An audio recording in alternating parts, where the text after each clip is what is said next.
안녕하십니까.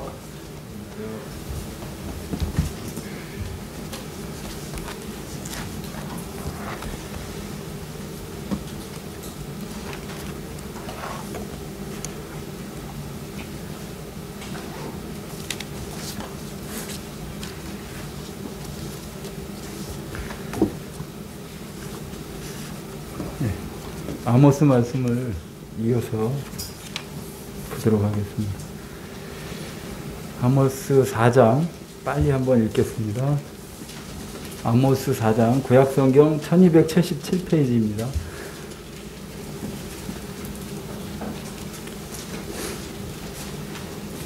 4장 사마리아의 산에 있는 바산의 암소들아 이 말을 들으라. 너희는 힘없는 자를 학대하며 가난한 자를 압제하며 가장에게 이르기를 술을 가져다가 우리로 마시게 하라 하는도다.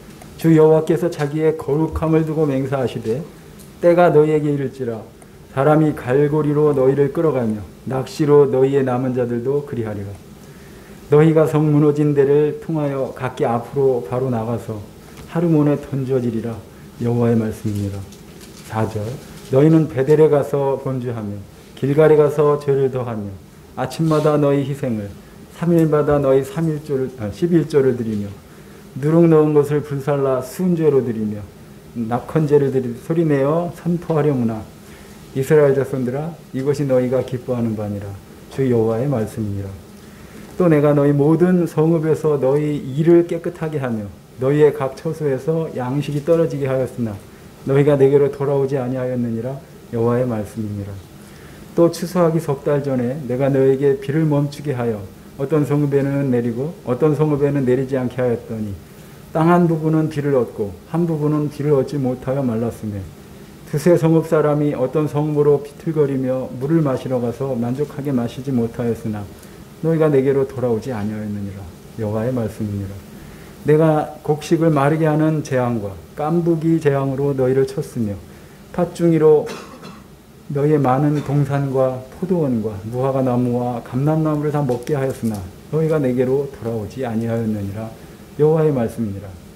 10절 내가 너희 중에 전염병 보내기를 애굽에서 한 것처럼 하였으며 칼로 너희 청년들을 죽였으며 너희 말들을 노력하게 하며 너희 진영의 악취로 코를 찌르게 하였으나 너희가 내게로 돌아오지 아니하였느니라. 여호와의 말씀이니라.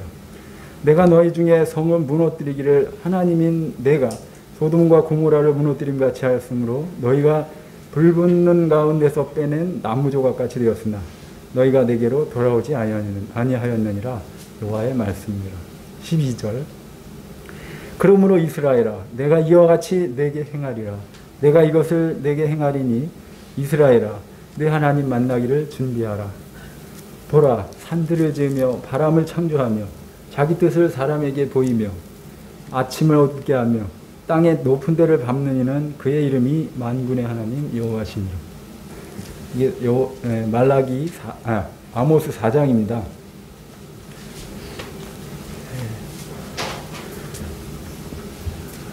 이스라엘 분열 왕국이 이제 시작됐고 이 남쪽에는 유다 우시야 왕 때고 북이스라엘에는 여로보암 2세 때 아모스를 이제 등장하게 됩니다.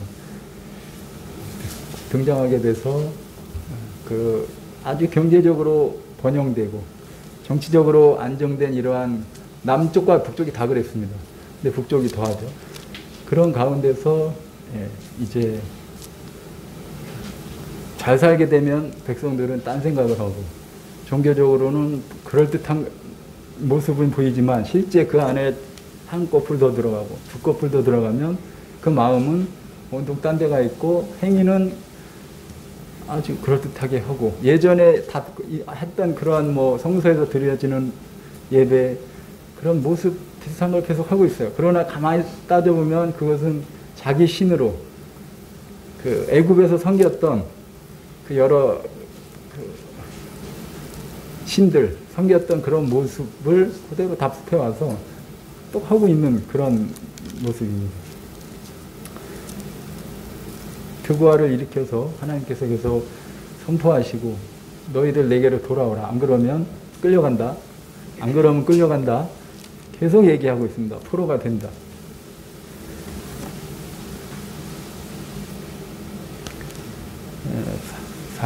사장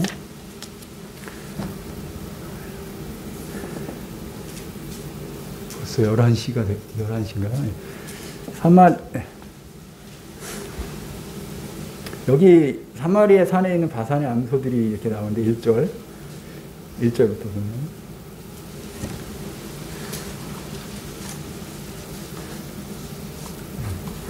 바산의 그 암소들은 참 유명한 것 같습니다. 찾아보면 더 그거에 대해서 상세하게 이렇게 나오게 되는데, 이 드보아 목자였던 이 아모스는 그 당시에 그 사치스러운 모습들을 이 암소를 이렇게 바라보면서 이렇게 빗대서 표현하는 것 같습니다. 얼마나 목자의 눈에는 이렇게 자연을 통해서 이렇게 많이 빗대서 보게 됩니다. 암소를 이제 사마리아에 있는 그 여인들이 향락에 취할 수밖에 없는 게 이제 부하게 되고, 이렇게 무슨 탐관오리처럼 돼가지고 학대하고 압제하고 하면서 얻어지는 것들, 특히 이제 그 이면에는 여자들이 보다는 남자들이, 여기 가장이라는 표현이 일제 보면,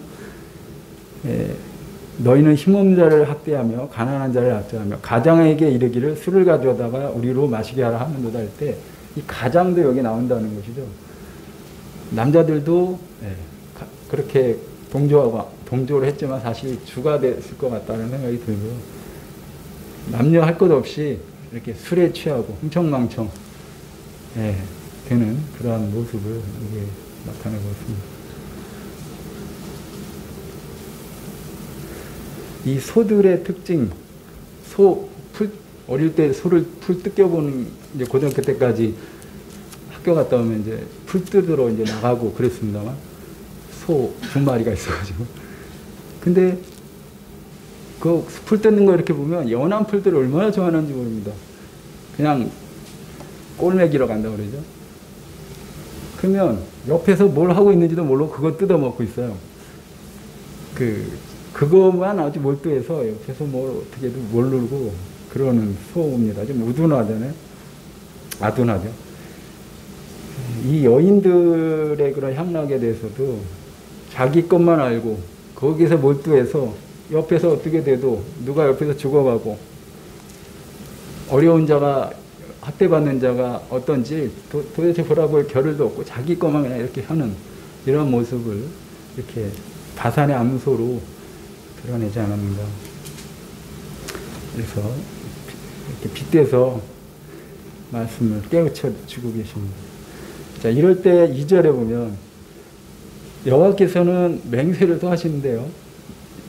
우리 하나님께서 맹세를 하시는 경우가 이제 여러 번 나오는데, 자기의 거룩함을 두고 맹세하신다. 하나님은 거룩하신 분이십니다. 세상을 창조하시고 운행하시고 다스리시는 분이십니다. 그분께서 맹세하신다고 할 때는 누구를 이렇게 앞에 두고 맹세를 하실까요?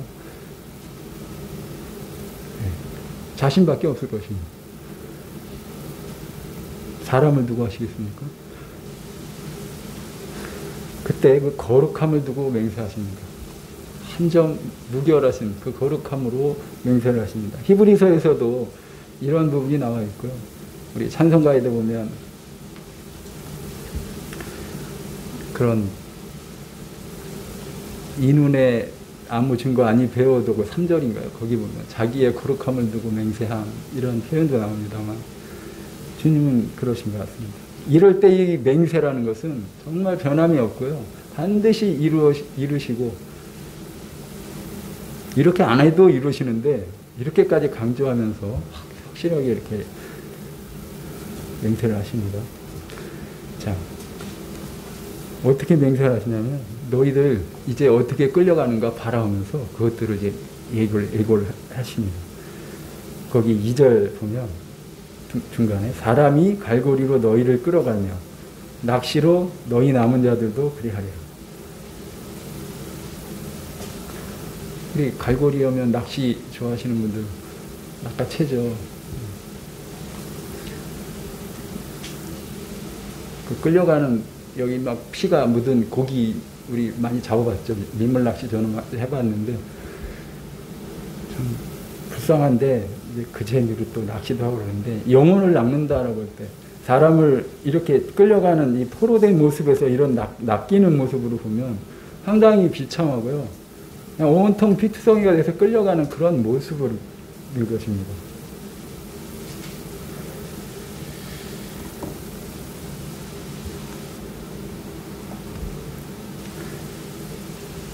그리고 그 거름동이라는 그 하르몬이라는 곳에 하르몬에 던져지겠다 이렇게 말씀하십니다. 4절부터 이렇게 보면 4절부터 1절까지 4절 5절 먼저 보면 너희는 베델에 가서 범죄하며 길갈에 서서 죄를 더하며. 베델이 어떤 곳이고 길갈이 어떤 곳인가를 우리 이미 성경에서 봤습니다. 이 제사를 드린 역사가 창세기에 아브라함 때부터 이렇게 등장하게 되는데, 그거 이제 12장에 보면 이제 단을 쌓죠, 아브라함이. 어디서요? 베델에서. 그리고 야곱은 거기서 꿈을 꾸고요.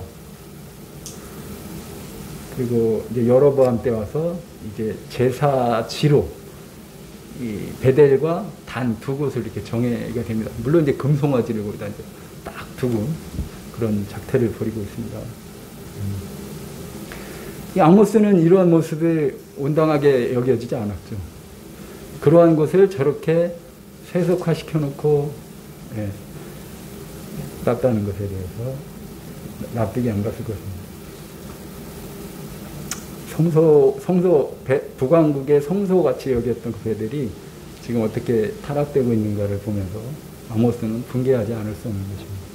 길갈이라는 곳은 또 어떤 곳입니까? 이스라엘이 요단을 건너서 왔을 때 그 약속의 땅에 들어가는 것을 기념하기 위해서 어떤 돌들을 세워놓고 했던 곳입니다.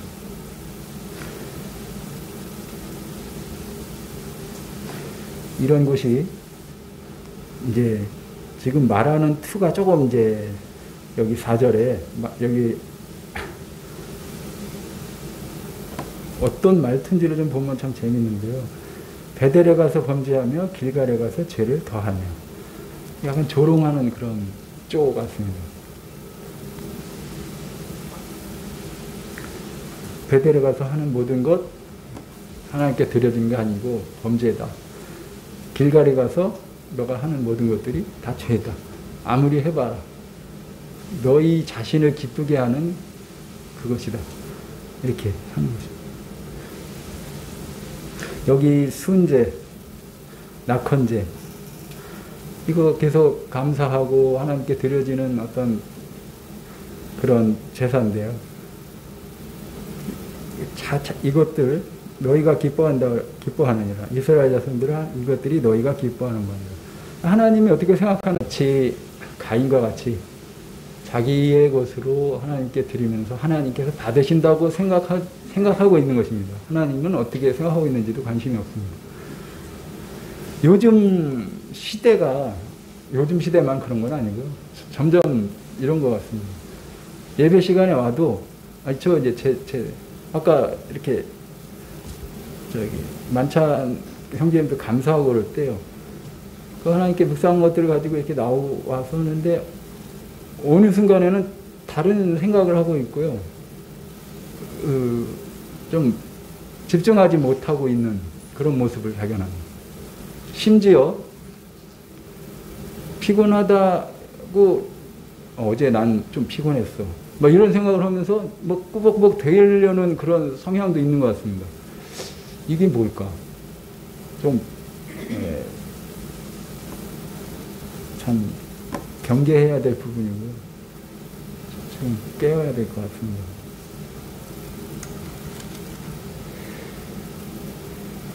그 6절부터 11절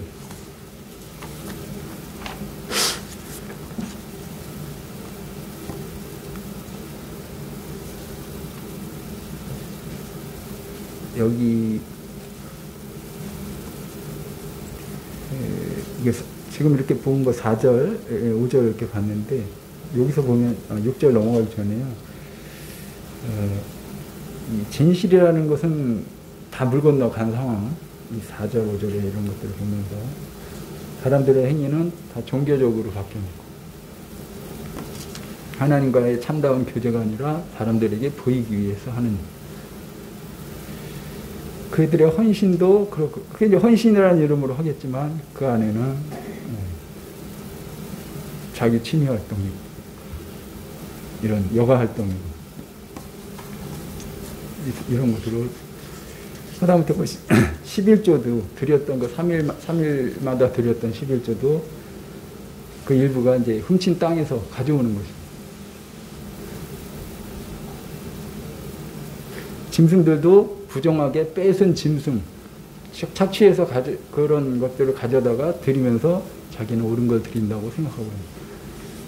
이게 완전히 상상할 수 없는 일들이 벌어지고 있습니다. 그러나 영적으로 이것은 저희 안에서 얼마든지 일어날 수 있는 일이고 실제 일어나고도 있을 거라는 생각도 들고 저처럼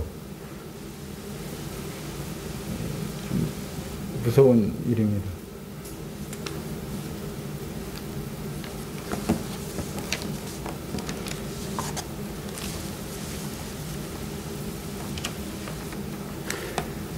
(6절부터) (11절에서는) 5번에 걸쳐서 하나님께서 돌아오기를 촉구하면서 이렇게 막 강하게 권하는 그런 역사들이 일어납니다. 그런데 그들은 1번, 2번, 3번, 4번, 5번 광야에서 이스라엘 백성들이 거역하는 모습 그대로 옮겨오는 것 같은 그런 모습. 그런 걸 통해서 보면 참 사람은 완고하구나. 이 육은 정말 하나님과 대적하는구나. 이런 생각을 하게 됩니다. 6절 보시면 어떤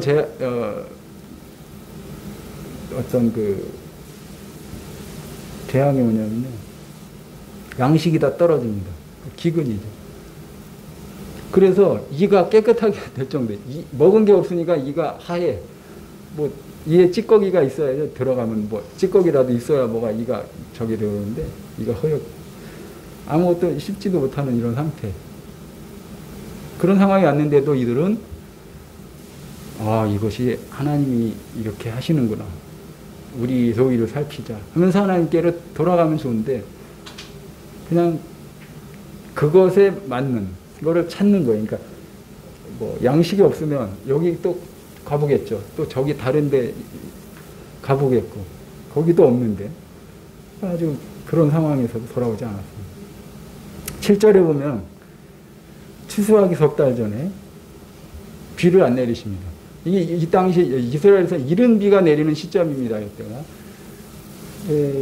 이른 비가 얼마나 소중하고 그 농경에 있어서 중요한 역할을 하는지는 알게 됐는데 비를 안 내리시면 뭐 결실은 둘째고요. 그 과정에 뭐 열매가 맺을 수가 없습니다. 더 뿌리를 맺고 쭉 자랄 수가 없습니다. 비가 내리더라도 여기는 A 지역은 비가 내리고 B 지역은 비가 안 내려요. 그럼 B 지역 사람들이 A 지역을 와가지고 이렇게 보면 저기는 비가 안 내리네? 하면서 자기들의 우월한 마음이 들 수도 있고요. 비가 안 내리는 지역은 내리는 지역은 저기는 비가 내리네? 하나님은 왜 이렇게 편애하시지? 막 이런 생각을 할 수도 있겠는데 이런 것을 하나님께서 본심은 이런 것을 통해서 너희들이 어찌할 수 없는 존재다. 다시 한번 하나님께로 돌아오라 촉구하시는데 그런 거 깨닫지 못하고 오히려 불평불만이 늘어날 수 있겠고 난 것 같아요. 뭐 그렇게 깨닫지 못하고 그러니까 먹을 물이 비가 안 오고 그러니까 식수도 떨어지고 없으니까 여기 기웃도 이 집에 가도 기웃 그래도 채울 수가 없어요. 만족함. 그런 어려운 가운데서도 하나님을 바라보지가 않아요. 참 사람 즐깁니다. 8절에 이제 거기까지 나오고요. 이제 또 어떤 상황이 생기냐면 곡식을 다 이제 말라서 죽게 하는 마른 병이라고 할 수 있는, 그리고 깐부기 재앙. 깐부기가 이제 뭐냐면 까맣게 이렇게 돼버리는, 곡식이 까맣게 돼버리는. 경상도에 가면 깐부기라는 표현을 지금도 쓰는 것 같습니다.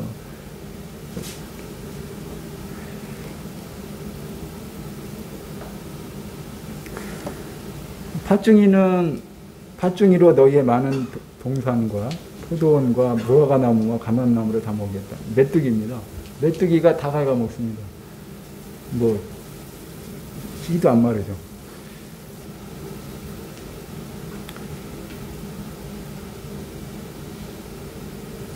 그러니까 이파리가 이제 깐부기 재앙이나 그런 기생충들이 있으면 이파리가 누렇게 뜨고 변하고 이러니까요. 말도 안 됩니다. 그리고 메뚜기가 초련해가지고 다 갉아먹을 뿐 아니라 우리 하박국에도 나오지만 무화과나무, 감람나무 이런 나무에서의 소출도 그냥 딱 막히는 것입니다. 잎사귀를 다 모조리 갉아먹으니까요. 마치 요나서 1장에 나오는 그런 모습이 있었습니다.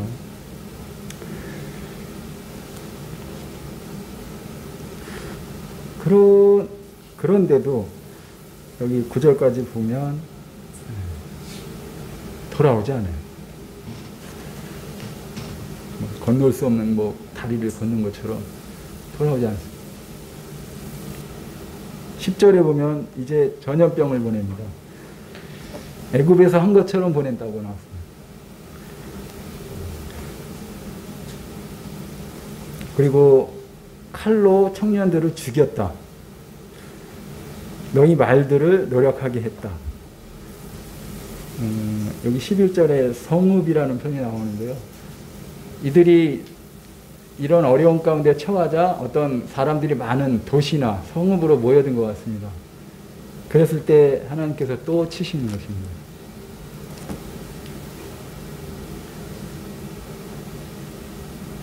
그러니까 쉽게 말하면 기근, 칼 이런 것으로 지금 계속 사인을 주고 계십니다. 그런데도 돌아오지 않습니다. 11절 돌아오지 않는데 청년들이 죽는데, 청년들이 죽는다는 것은 전투력이 그냥 다 끝났다는 것이죠. 그리고 나라의 기둥들이 그렇게 돼버리니까 근간들이 어렵게 되는 거예요. 말들도 막 가져가 버리고, 그러면서 벌어지는 사투 이런 것들 때문에 악취가 나고요. 사람 사체가 있고 동물의 시체가 있고 이런 것들이 그냥 낭자한 겁니다. 이런 상황입니다. 그런데도 그걸 보면서도 사람과 동물이 다 죽어가고 해도 까딱 안 하는 것입니다. 바로의 마음을 이들이 이해한 것 같습니다. 11절 내가 너희 중에 성을 무너뜨리기를 하나님인 내가 소돔과 고모라를 무너뜨린 것 같이 하였으므로, 그 성읍을 무너뜨리는데 이제 소돔과 고모라가 그 유황불에 다 멸망되듯이 타듯이 그렇게 했다는 것입니다. 그래서 그들은 어떤 존재가 됐냐? 불 붙는 가운데서 빼낸 나무 조각.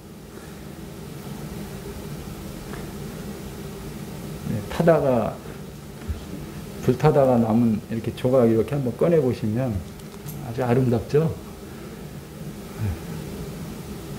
참 쓸데없습니다. 아무 쓸데없이 그런 존재가 되었습니다. 그런데도 그들은 자신을 바라보지 않고, 자신이 하나님 앞에 어떤 존재인지를 바라보지 않고 계속 뻗대고 있습니다. 돌아오지 않았습니다. 결국엔 하나님께서는 아까 뭐 말씀도 하셨지만 영광과 존귀로 간수이신 우리 예수님이 계신데 우리 하나님도 존귀하시고 온유하시고 겸손하신 그분께서 처음부터 이렇게 엄하게 다스리지는 않으십니다. 점점 주변국부터 이렇게 우리 처음에 다메섹에서부터 이스라엘까지 얘기를 했듯이 처음에 말로 이렇게 하고 또 선지자를 통해서 이렇게 얘기하고 하는데 그래도 안 들으니까 이건 내가 나서는 겁니다. 직접 우리 하나님께서 이제 내가 너희들 독대하겠다 이러면서 나가시는 듯한 모습입니다. 여러분 여기 이 12절에 보면 이제 그거에 이제 그런 표현으로 나온다고 생각되는데 저는 그러므로 이스라엘아 내가 이와 같이 내게 행하리라 내가 이것을 내게 행하리니 이스라엘아 네 하나님 만나기를 준비하라. 자 이래 해도 안 돌아오는 너희야 얘들아 너 나랑 나 좀 보자. 여러분 여기서 준비하다라는 그 말은 전쟁에서 서로 붙을 때 완전 무장을 하고 만나자라는 뜻으로도 쓰입니다. 사람 중에서 하나님하고 부딪혔을 때, 맞닥뜨릴 때, 어떻게 겨룰 수 있는 그런 뭐라도 가진 분이 있는가요? 이들은 엄청난 얘기를 듣고 있습니다. 너 나 좀 보자. 도저히 안 되겠다. 이겁니다. 하나님의 심판에 직면한 모습을 이와 같이 표현하고 있습니다.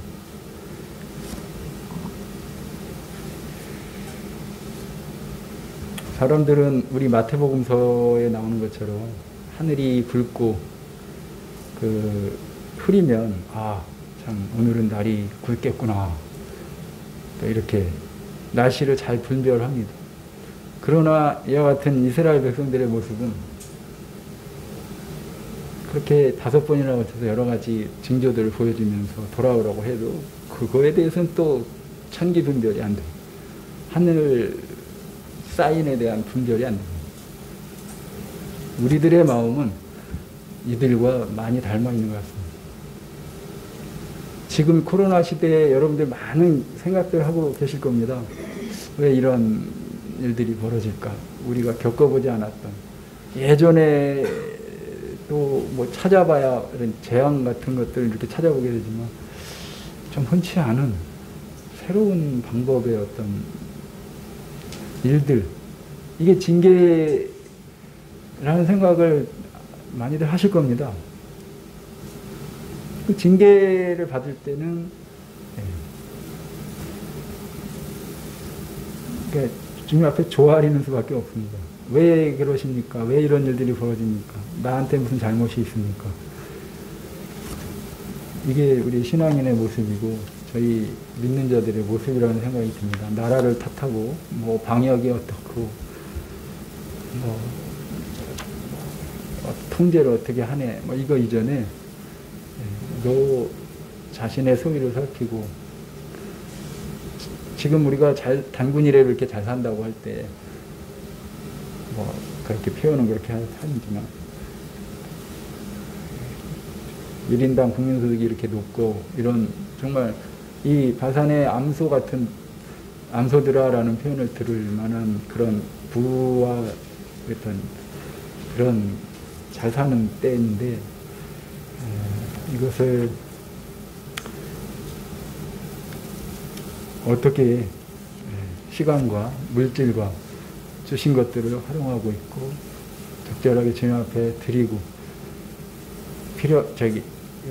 주님 안에서 그것을 활용하고 있는가 이런 생각도 좀 해보게 됩니다.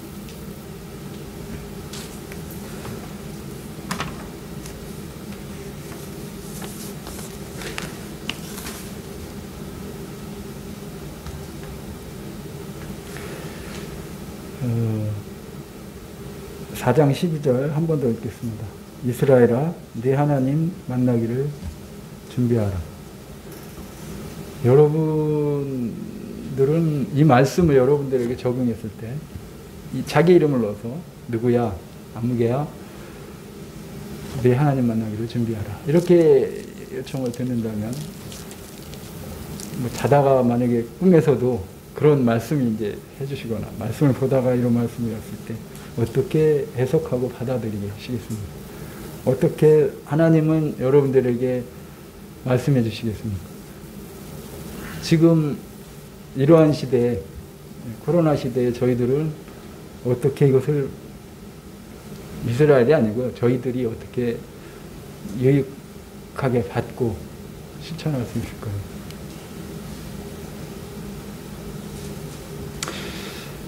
한편으로는 구원받지 못한 구원받지 못한 분들이 지금 우리 가족에 있고 또 기도하고 있고 나오는 분들 이제 요새 못 나오지만 계속 있습니다. 명단에 있고 그분들은 참 슬픈 현실에 처해 있는 것입니다.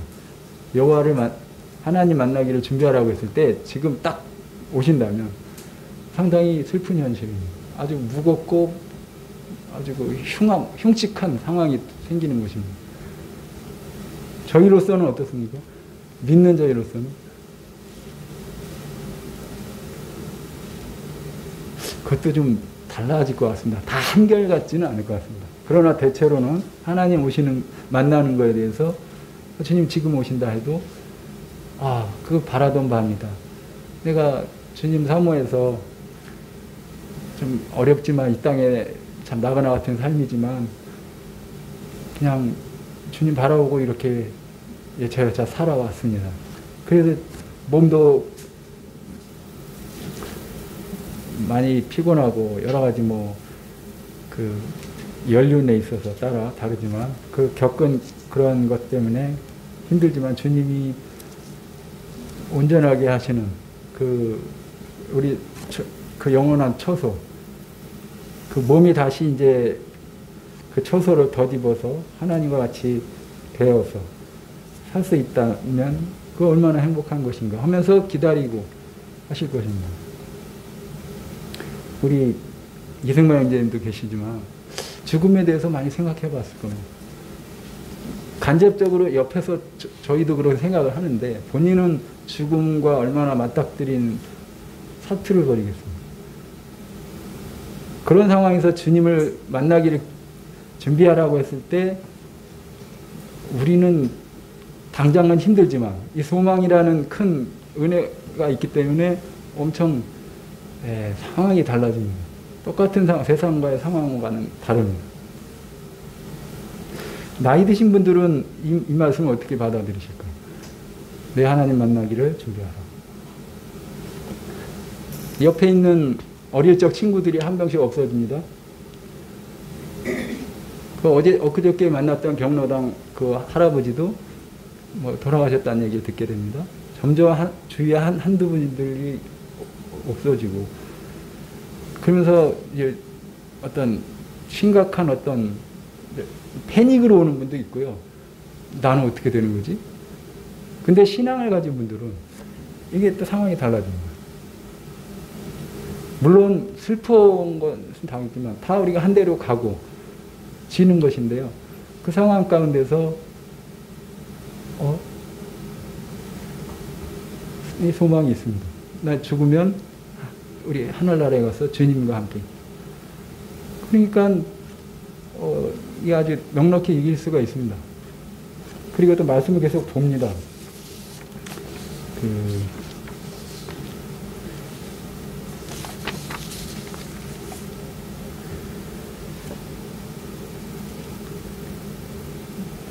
그리고 이제 영적으로 이렇게 보면 이미 돌아가신 분들, 그 성도님들, 하나님 안에서 경건하게 살고 성실하게 살았던 그 유산을 가지고 하늘나라에 가신 분들이 보일 겁니다. 그걸 또 바라고 그분들을 만나고 싶어 하고, 예전에 어느 분은 내가 주님 나라 갔을 때 어떻게 대할 수 있을 것 같다. 이런 기대가, 또 예를 들어서 가장 좋아하는 아브라함이 본인이 좋아하는 아브라함이다 그러면 아브라함을 만나고 싶어서 또 사도 바울을 만나고 싶어서 이렇게 또 간절히 기다리는 어떤 소망도 있을 것이고요. 이게 여러 가지가 있습니다. 나이가 드셔서 그 연로함에서 오는 강점이 있습니다. 경험입니다. 다만 약점은 육체적으로 허물어지는 그러한 부분의 약함을 가지고 있습니다. 하지만 이러한 여호와를 너희는 내 하나님 만나기를 준비하라라는 말씀을 계속 들을 때 한편으로는 육신적으로는 좀 슬픈 불이기도 하지만 상당한 소망을 가지고 막 힘이 더 일어나는 그러한 모습을 우리가 성도님들, 노성도님을 통해서 발견하게 됩니다. 참 기쁨의 소식입니다. 이 하나님 만나기를 준비하라고 했을 때 성도들에게는 참으로 기쁨의 소식입니다. 세상으로부터 구별됐죠. 본향을 사모하고 있고요. 그리고 하나님, 우리가 소위 하나님의 학교라는 곳에서 그 아버지 집을 애타게 이렇게 기다리고 사모하고 있는 그런 모습입니다. 다 그와 같은 모습이 되기를 바랍니다. 시간이 많이 갔어요.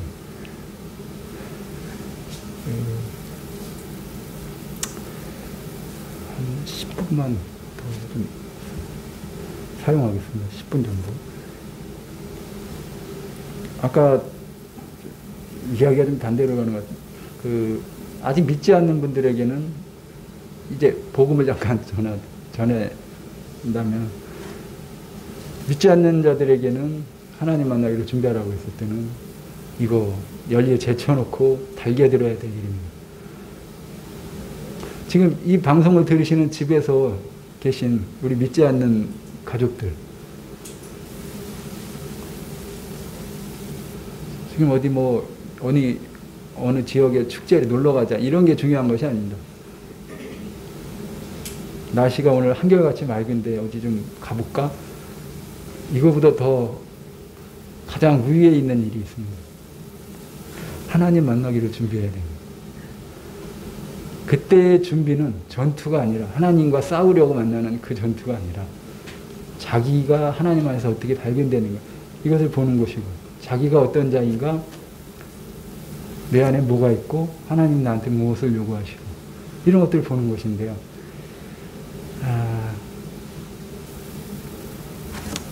이거 시간이 좀 있는데 열왕기상 14장 6절을 한번 잠깐. 여로보암의 아들이 죽게 됐습니다. 그 이름이 아비야입니다. 우리 며칠 전에 아비야 우리 오늘 형제님 아비야에 대해서 얘기했는데 그때 아비야가 아닙니다. 유다의 둘째 왕 아비야가 아니고요. 여로보암의 아들 아비야가 병이 들었을 때 14장 1절에 이렇게 쭉 보시면 여로보암이 아내를 시켜가지고 아히야라는 선지자를 찾아가서 우리 애가 어떻게 좀 되는가 좀 고쳐달라고 이렇게 요청하는 부분이 있습니다. 아히야라는 인물은 그 전에 11장인가요? 12장에 보면 이미 이스라엘의 암날을 예고하고 자기 옷을 이렇게 찢으면서 앞날을 예고했고 그렇게 들어맞췄던 그런 인물입니다. 그렇기 때문에 지금 여로보암이 그걸 알기 때문에 아들이 죽음을 당했을 때도 이거 그 선지자 찾아가서 좀 알아봐라 이러는데 재밌는 것은 자기가 선지자가 아니라 여로보암의 아내 보러 이렇게 가라고 하는데 자기 아내 보러 변장을 하고 가래요. 창피한지 자기가 그런 자가 아닌 거를 숨기려고. 근데 딱 집에 가니까 아히야가 벌써 하나님의 계시 다 받고 앉아서 딱 있다가 왔어요. 네, 다 알고 있었습니다. 그러면서 6절에 한번 보겠습니다. 그가 문으로 들어올 때 아히야가 그 발소리를 듣고 말하되 여로보암의 아내여 들어오라. 네가 어찌하여 다른 사람인 채 하느냐. 내가 명령을 받아 흉한 일을 내게 전하리니.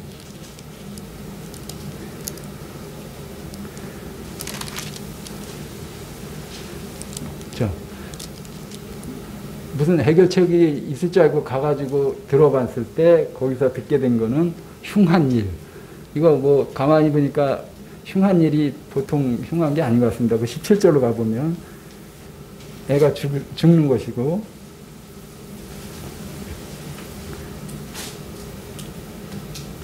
앞으로 어떻게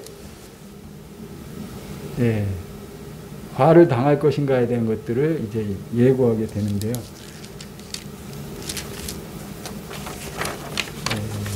집에 계신 믿지 않는 성도님들, 믿지 않는 분들, 우리 가족들, 하나님께서 흉한 일을 고하기 전에 먼저 물어보십시오.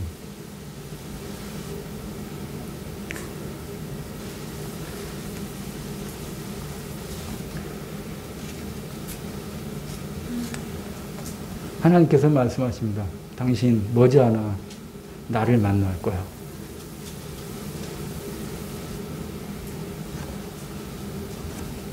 내가 당신을 이제껏 살게 해주고 숨을 쉬게 해주고 먹을 것을 공급했고 직장에서 일하게 했으며 가족을 주고 모든 것들을 공급했는데 그건 당신 자신이 이거는 어떤 산물이 아니라 내가 공급한 것이다. 그건 이전에 아들을 통해서 그 이제 죄인인 것을, 너가 죄인인 거, 내 하나밖에 없는 아들을 십자가에서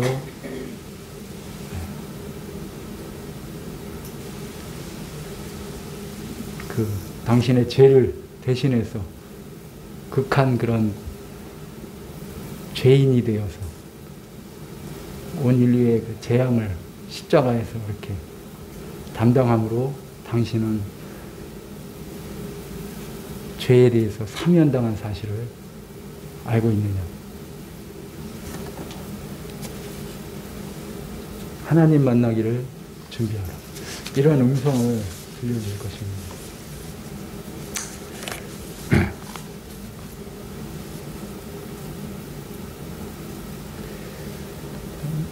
주님 오신다는 상황이 이제 임박할 때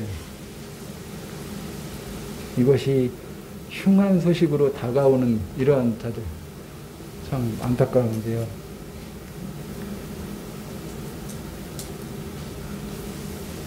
어서 마음을 돌이키고 마음 회심하시기를 바라는 마음. 그분은 하나님은 분별력을 가지고 계십니다. 정확한 분별력을 가지고 계시고 알아내실 수가 있기 때문에 뭐 눈 가리고 아웅 이런 것들은 통하지가 않습니다. 세상 사람들은 속일 수 있습니다. 하나님 앞에서 직면했을 때 피할 사람은 없습니다. 낱낱이 이것을 저적을 제시하실 때 할 말이 없게 되는 것입니다. 보기에 이 이스라엘 이 아모스 시대의 그러한 백성들처럼 허울 좋게 제사를 드리고 열심으로 헌신하고 했지만, 종교적인 활동을 했지만 하나님 앞에서는 나는 너를 모른다, 내게서 떠나가라, 이런 음성을 듣게 될 수 있습니다. 분별력이 뛰어나신, 정확한 분별력을 가지신 하나님이십니다. 그분의 진짜 모습 앞에서 그 자기를 이렇게 가장하고 아닌 채 할 수가 없습니다. 또한 하나님 믿지 않는 분들은 거룩함하고 이렇게 직면해야 되는 것이 됩니다. 여러분, 거룩함과 직면한다라는 말이 어떤 뜻인지 이해가 되십니까? 우리 성도님들은 아시겠지만, 도시 짐작이 안 갈 것입니다. 재판장 앞에 우리 서초동에 검찰청 어디 들어가서 검사 앞에 또 재판장 앞에 있는 것과는 또 다릅니다. 물론 비유로는 할 수는 있습니다.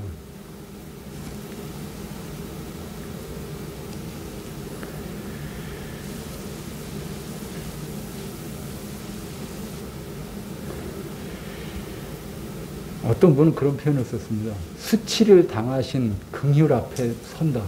이 말이 어렵습니다.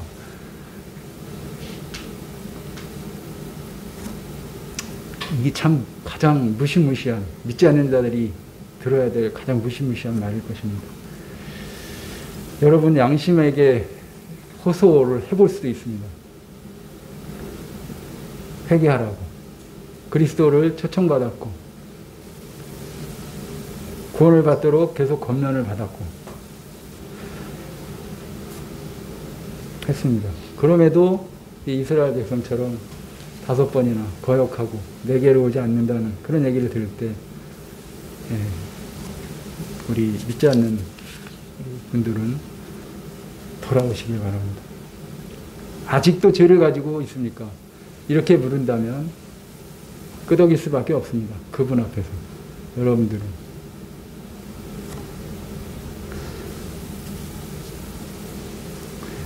하나님은 이스라엘 백성에게 처음에는 온유하게 작은 얘기를 하시지만, 도저히 갈 때까지 가서 안 됐을 때는 독대하신다고 하십니다. 내가 나서리라. 우리 예전에 이렇게 우리나라 역사를 이렇게 봐도 암행어사를 막 보내고, 파견을 누굴 보내고 해도 시정이 안 되고 행정이 엉망했을 때는 본인이 나갑니다. 이때의 그 상황들은 완전히 박선이합니다. 그 왕이 나간다고 했을 때는요.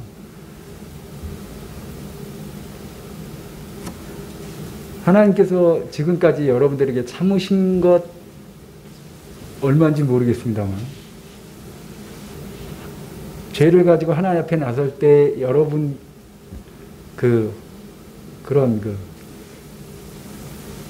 내게 임할 진노는 그거보다 더 클 것 같습니다. 이 은혜의 경고들을 결코 가볍게 넘기지 마시기 바랍니다. 잠깐 1시간 얘기하고 내려갑니다만, 좋은 기회일 수 있습니다. 그분 말씀은 1.1에도 땅에 떨어지지 않는다고 했습니다. 영원하신 진리이시기 때문입니다. 나중에 아마 그럴 겁니다. 저 불구덩이에 갔을 때 하나님의 말씀들이 어떻게 임하는가가 그냥 막 들어올 겁니다. 저 말씀이 저렇게 해서 이루어졌네. 저 말씀은 저렇게 해서 이루어졌네. 저렇게 실현됐네. 그때 느낄 때의 그 타이밍은 얼마나 안타깝고 뼈저리겠습니까?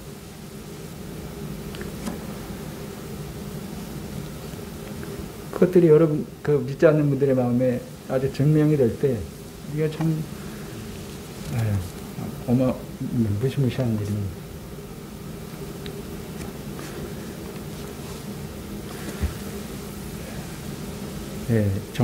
정리가 아니고요. 오늘 아모스서 말씀을 이제 통해서 저희의 소위도 살펴볼 수 있고요. 또 믿지 않는 분들을 초청하는 부분에 또 저희가 열심을 좀 내야 될 것 같고요.